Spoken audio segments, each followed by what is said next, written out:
L'accueil des réfugiés en question, c'est la problématique au cœur de cette enquête dessinée chez nous, Paroles de réfugiés, aux éditions Futuropolis. Merci Lelio Bonacorso d'être avec nous en direct. Vous êtes l'auteur de ce livre avec Marco Rizzo.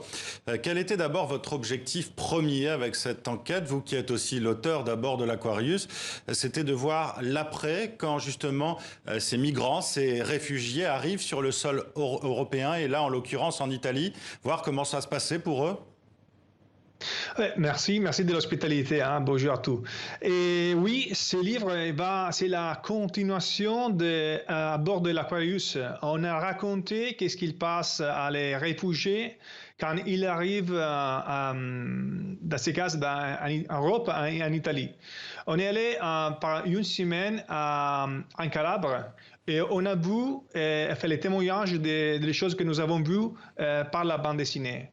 Nous avons vu la Riace, c'est un petit village où les mairies, Mimmo Lucano, il a pensé en situation d'hospitalité et intégration des réfugiés dans la ville. Après, on est à la bidonville de San Ferdinando, qui c'est un enfer en terre. C'est terrible, où il n'y a pas de toilettes, pas du tout. Et où les gens vivent sous les tentes, hein, justement, où il y a de nombreux incendies aussi et des morts, tout simplement. Oui. Beaucoup de morts sont morts brûlés parce qu'il a froid. Il y a des gens qui sont morts là. Et on a raconté ces situations. Aujourd'hui, avec la pandémie, les faibles, il va payer encore plus fort sa situation, parce que la bidonville, c'est toujours là. Après, on est allé dans les petits villages de Gioiosa Ionica, où il y a un SPRA, c'est une organisation qui va faire de l'intégration des migrants, des réfugiés, de travail dans les petits villages. Donc, c'est important de savoir qu'est-ce qui passe après, parce que beaucoup de monde, après à bord de l'Aquarius, à nous demander, et quand il arrive dans l'Europe, en Italie, qu'est-ce qui se passe à ces personnes? Donc, c'est ce que vous vouliez montrer, oui, Lelio Bonacorso. Et justement, vous revenez aussi à travers des témoignages, hein, entre ceux qui accueillent et ceux qui sont accueillis, hein, sur le dispositif législatif, hein, de ces réfugiés. Et vous montrez à quel point il s'est dégradé aussi, hein, avec les politiques d'extrême droite de Matteo Salvini lorsqu'il était au gouvernement italien, et combien il est difficile de revenir sur ces fameux décrets sécurité. Oui, c'est ça. C'est la situation aujourd'hui. C'est presque la même. C'est un petit mieux de respect du gouvernement de Salvini, mais là-bas, c'est pas changé. Les réfugiés à San Ferdinando, par exemple, il est beaucoup énervé, ils sont très tristes, il a perdu l'espérance.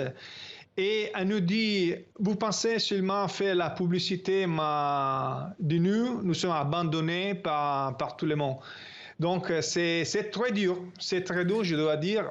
Par contre, il y a des situations positives d'intégration, d'accueil en Calabre. C'est clairement le cas, hein, justement, et vous le montrez, la Calabre, et vous le décrivez tout au début de votre livre, c'est une des régions les plus pauvres d'Italie, une des régions où le chômage est le plus élevé, et pourtant, ça reste une terre d'accueil où il y a de l'hospitalité. Oui, c'est vrai. Il y a plusieurs réalités parce que, vous savez, en Calabre, il y a beaucoup de 'ndrangheta, c'est la mafia calabraise qui va profiter des réfugiés pour faire les travailler. Le travail agricole notamment. Oui, pas d'argent. Mais dans le même temps, il y a beaucoup de monde qui va faire d'accueil, faire intégration et va donner, par exemple, Mimmo Lucano, il va donner des maisons à ces familles. Donc, les petits boutiques, il va recommencer à travailler. Parce que nous avons beaucoup de chômage ici dans le sud de l'Italie. Donc, avec les réfugiés, c'est possible de recommencer en faisant qu'il marche bien. Je voudrais vous montrer, par exemple, des dessins. J'ai préparé, ce sont des dessins que je fais à San Ferdinando, parce que c'est possible de faire des photos et je fais des portraits dessinés. Oui, parce qu'ils ne voulaient pas que vous les preniez en photo, hein. C'était une agression pour eux. Hein. Oui, c'est ça. C'est ça. Donc, avec les dessins, c'est plus facile. Pour moi, c'est documentation. Pour moi et pour Marco, c'est documentation. Mais dans le même temps, c'est en faisant de prendre la confiance avec les mondes, avec tous les... Regardez ça.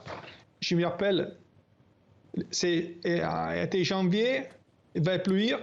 Et le dessin, justement, Leilo Bonacorso, le dessin plutôt que la photographie, est-ce que ça amène un autre contact humain, un autre rapport? Est-ce que ça change les choses? Est-ce qu'on se pose plus? Est-ce qu'on discute plus avec ces gens aussi qui sont en défiance aussi, qui sont en souffrance? Oui, c'est ça, c'est ça.